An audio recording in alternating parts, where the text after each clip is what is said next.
Good afternoon. I'm Robin Rawls with the Alabama Medicaid Agency. I want to welcome you to our program this afternoon called Alabama Medicaid Program Changes in Your Practice. Today we will focus on a new topic on the steps providers need to take this week to meet key deadlines for both the Patient First and Health Home programs.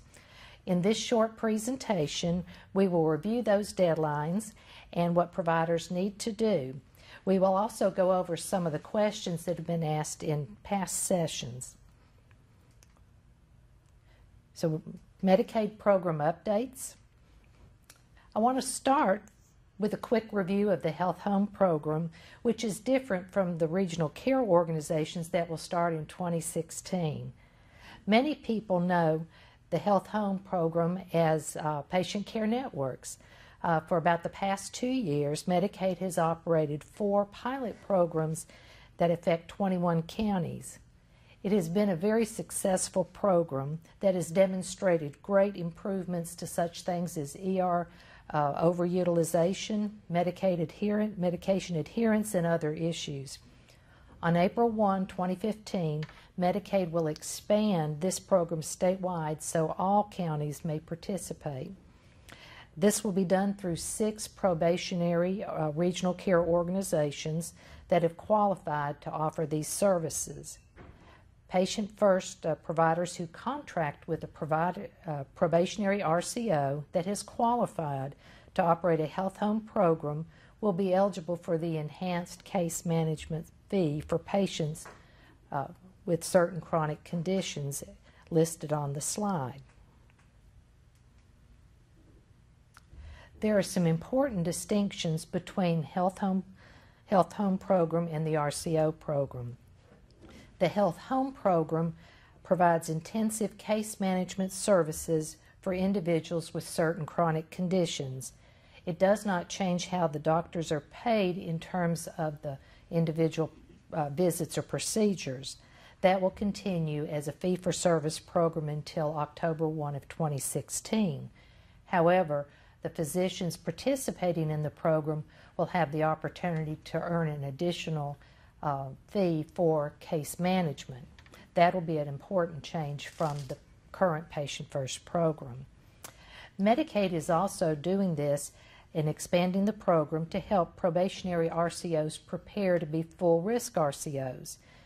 We're doing this to facilitate network development, which will not only make sure that we are able to manage the patients, or they are able to manage the patients in their regions, but to serve as a building block, accelerating the probationary RCO's ability to take capitation. And finally, this allows the resources to be given to this organization to help them prepare for what comes next. The Health Home program and the regional care organizations share the same regions. They will both operate under Medicaid supervision. And if you'll take note on the list on the left-hand side of your screen, you'll see the 11 probationary RCOs that have been certified. 6 of the 11 have qualified to operate health home programs. As the doctors sign up for this program, they need to make sure that they are enrolling or contracting with an organization that provides health home services if they desire to participate in the health home program. The action steps for providers. Because of the deadlines that are coming up within the next week, there are several actions that providers need to take if they have not done so already. To participate in the health home program, providers must execute a health home contract with one or more of the probationary RCOs. And the due dates for those may have varied between the different RCOs, but the important thing is to know that the probationary RCOs are required to have those into Medicaid by March 1st. The second thing is they need to submit an individual Patient First enrollment agreement with HP, Medicaid's fiscal agent. This is due by the 1st of March to HP provider enrollment. All providers who are, including those that are currently enrolled, must submit a new individual form. This is important because it affects the assignment of patients, and it also will impact the case management fee. And if a provider is enrolled previously as a group provider, they will need to enroll as individual providers, and assignments will be made assigning patients if the patients have been previously assigned to a group, they will be assigned to providers within that group. The important takeaway message is that failure to submit this information by the 1st of March can impact patient assignment, and it can potentially delay payment of enhanced case management fees. By now, most providers should have received an enrollment packet in the postal mail. They can complete this form and send it by mail to HP. If they don't have a form, there is a form available on the Alabama Medicaid website. To find that form, come to the home page, where on the bottom of the home page there is a link that will take you directly to our forms library, where you can download that information from the website. If there are questions about the RCO, the contract with the probationary RCOs, providers will need to contact the RCO organization to get that information. So there have been a number of things in the patient first enrollment where we've had questions, and we wanted to touch on a couple of key points related to the 24/7 coverage. If PMPs are using a hospital for 24/7 coverage, a copy of the agreement or letter on hospital's letterhead must be submitted with the patient first enrollment agreement. This is covered briefly on the page 13 of the enrollment form. If the PMP is using an answering service, the name and phone number must be listed on the enrollment application as well, and that's covered if you'll see attachment A on pages 12 and 13 of the application. Another issue that it has to do with the admitting privileges. One of the things we want to be sure PMPs are aware of is that if another physician or group is actually providing the admission services, the physician that performs the admitting services must sign the agreement. This is on page 15 of the application.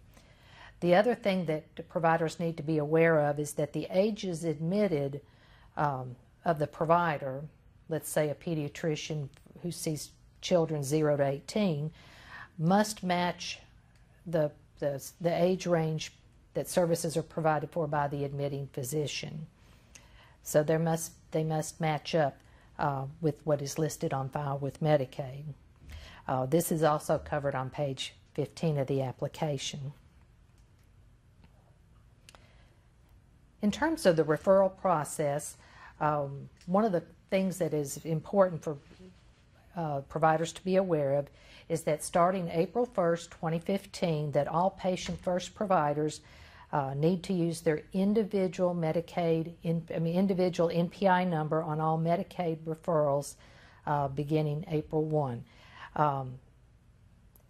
The referrals made with a patient first group number prior to that time will be honored through the end of March of 2016.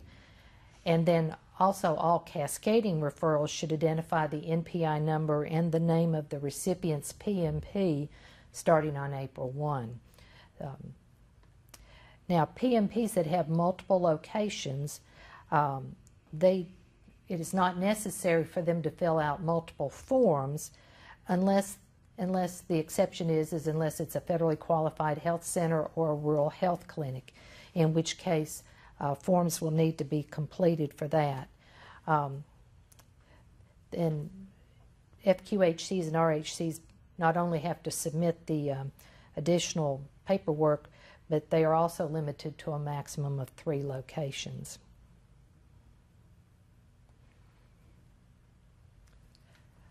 A lot of questions have come in regarding the EPSDT program and the CLIA certificate. If an EPSDT form which is part of the Patient First enrollment application, and CLIA's certificate is not on file with Medicaid, one will need to be submitted. So new forms need to be submitted. This is addressed in Attachment D on page 16 of the application. If the provider is already enrolled in the EPSDT program and has a CLIA form on file, then simply notate that on the agreement and no additional information will be required.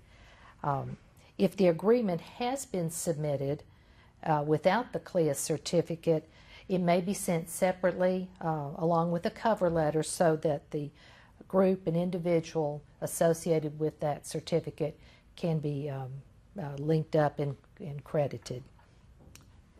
And a couple of housekeeping points is we ask to facilitate the process and make sure that all of your providers in a group are included. We ask that the individual agreements be compiled and sent in as by office in a single mailing. That will help expedite the process and make sure everything is accurate. The other thing to keep in mind is that original forms are required and that copies will not be accepted. A lot of questions came to us regarding mid-level practitioners. Mid-level extenders, including nurse practitioners and physician assistants, must have a collaborating physician. This is the state requirement, not Medicaid's, so that needs to be in place.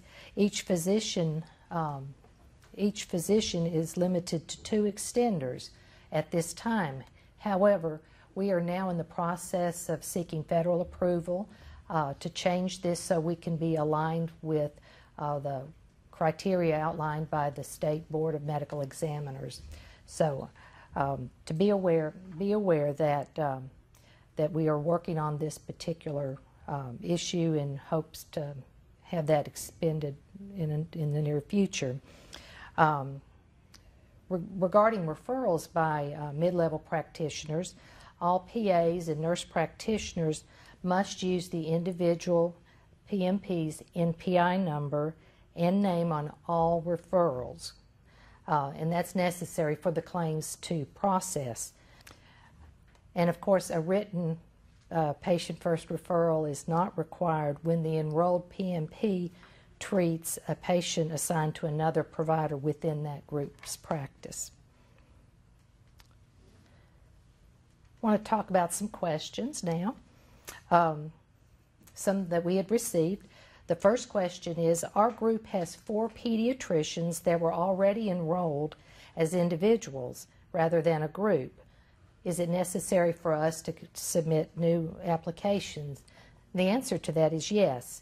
The new application is needed because of the overall changes to the Patient First program reimbursement structure and also to participate in the Health Home program. So it's very important that we have both of those forms in hand to be sure that the Patient First doctors can participate in the assignment process. Will the monthly MCD roster be organized by individual providers? And the answer, of course, is yes. After April 1st, the providers will be organized by individuals rather than groups. And how will we know if our application is correct and processed? Is HP will send a letter to the group practices, to acknowledge that the completion of the registration process and enrollment has occurred, although individual PMPs must contact provider enrollment for follow-up. Our clinic has an MD and 3 nurse practitioners. Is a letter of intent required for the MD and the nurse practitioner? And the answer is that a letter of intent would only be required for the doctor and not the nurse practitioners. We have this next question is, we have a large group of physicians, a group of 36 specialists, 5 different locations, all using the same NPI and tax ID number. Can our providers be listed on the one LOI signed by our CO. The provider groups can include all providers on one form with the individual NPI number, but will also need to include an LOI form for each RCO they elect to participate in. We received a letter of intent from 2 RCOs in the region. How would we know which RCO to choose, and would it be better to complete an LOI for each? It is up to the practice to determine how many organizations that they want to contract with. They may sign a letter of intent with any organization. There's some question about the contracting with the health home, and we want to be sure and make the distinction that we're talking now about contracting with a health home organization for health home services, as opposed to contracting perhaps in 2016 for regional care organization services. And is an LOI required for each specialty? The LOI under the clinic's name would just need to include each individual PMP's number. We have some resources to help you through this process. At HP, our fiscal agent, provider enrollment has an assistance number. You can call the number on the screen at 1-888-223-3630, option 1, or you can email Pamela Mitchell at hp.com. The HP Provider Assistance Center at 800-688-7989 is also available.